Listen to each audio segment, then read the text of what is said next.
अगले 10 साल में ये wealth management as a industry will take the centre stage.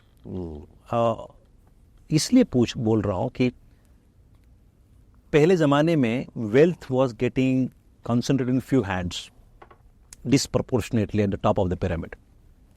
आज सबसे बड़ी wealth is getting rewarded, correct, because of the entrepreneurial spirit of this country.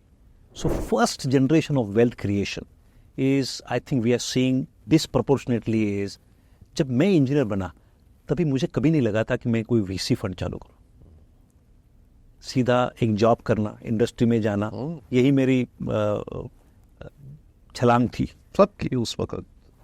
But आज के इंजीनियर्स, आज के graduates, they wanted to disrupt this world, they wanted to make life simple and easy and solve some of those complex problems of the world at large, and they don't hesitate in taking those risk. So risking ability has increased, and that kind of support to that risking ability is being supported by the whole ecosystem of investors who are global, domestic, VCs and different series, different startup investors.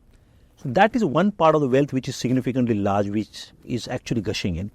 The second part of the wealth is this white collar wealth, significant wealth, because आप देखिए कितने companies के IPO हुए, आप देखिए जितने companies में private equity invest करता है, वो कंपनीज में private equity investors insist that, वो जो प्रमोटर होते हैं, कि उन्होंने एक 6-7% की इक्विटी ESOP के थ्रू उनके एम्प्लॉयज को देना जरूरी है to build alignment of interest.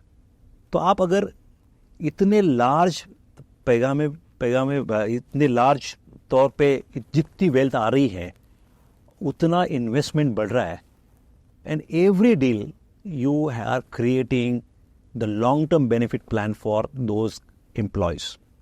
मुझे लगता है टेक्नोलॉजी ने सबसे पहले किया, फाइनेंशियल सर्विसेज ने दूसरी बार किया।